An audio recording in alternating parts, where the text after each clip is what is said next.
நம்ம திருச்சியில் வெறும் 30 ரூபாய்க்கு சூப்பரான மினி பிரேக்ஃபாஸ்ட் கொடுத்துட்டு இருக்கவங்க தான் திருச்சி சத்திர பஸ் ஸ்டாண்டில் இருக்கிற என் பத்மா கஃபே. இவங்க புதுசாக ஓப்பன் பண்ணியிருக்கனால ஓப்பனிங் ஆஃபராக இந்த பட்ஜெட்டில் கொடுத்துட்டு இருக்காங்க.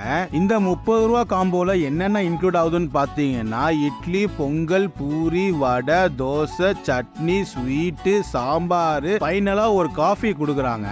அந்த பட்ஜெட்டுக்கு ஒருத்தான காம்போ தாங்க சொல்லுவேன். என்ன ஃபர்ஸ்ட் வாய் சாப்பிட்றப்போ சாம்பார் நல்லா அமிர்த மாதிரி சும்மா ஜூன்னு இனிக்குதுங்க. அதுக்கப்புறம் போக போக எல்லாம் சரியா போச்சு. ஏன்னு பாத்தீங்கன்னா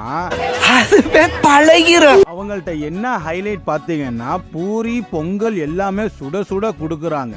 ஸ்வீட்டு குறை சொல்ற மாதிரி இல்லாம ஒரு டீசென்டான டேஸ்ட்ல இருந்துச்சு. ஃபைனலா ஒரு காஃபி கொடுத்தாங்க. கொஞ்சம் ஸ்ட்ராங்கா போட்டனால எனக்கு கசக்குன மாதிரி ஒரு ஃபீல் ஆச்சுங்க. கடையோட டைமிங்கும் லொகேஷனும் டிஸ்கிரிப்ஷன்ல கொடுக்கறேன். நீங்களும் ட்ரை பண்ணிட்டு எப்படி இருந்துச்சுன்னு சொல்லுங்க.